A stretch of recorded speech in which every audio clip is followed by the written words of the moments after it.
ସବୁଠାରୁ ବଡ଼ ପାପ ବୋଲି ଆପଣ କାହାକୁ ଭାବନ୍ତି? ମିଥ୍ୟା କହିବା, ଅପରାଧ କରିବା, ଚୋରି କରିବା, ଡକାୟତ କରିବା କି କାହାକୁ ଧୋକା ଦେବା, କାହାର ଅପମାନିତ କରିବା।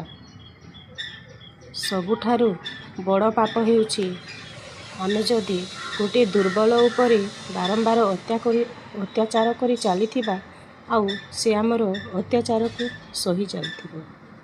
ତାହା ହେଉଛି ସବୁଠାରୁ ବଡ଼ ପାପ।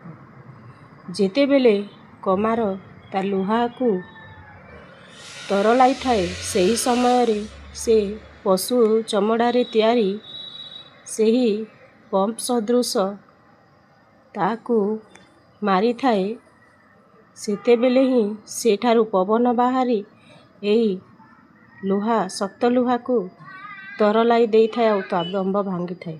ଠିକ୍ ସେହିପରି ଦୁର୍ବଳ ମଣିଷ ବି ଶକ୍ତିଶାଳୀ ମଣିଷର ବେଳେ ବେଳେ ଦମ୍ଭ ଭାଙ୍ଗିଥାଏ, ତା'ର ଶକ୍ତିକୁ କ୍ଷୀଣ କରିଦେଇଥାଏ।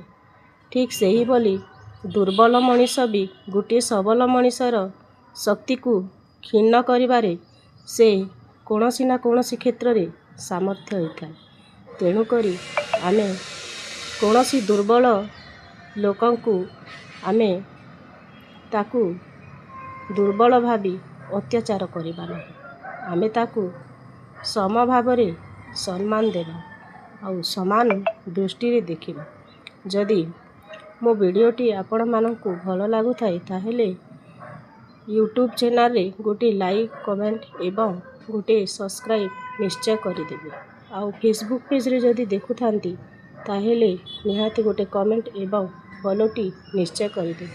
ଜୟ ଜଗନ୍ନାଥ।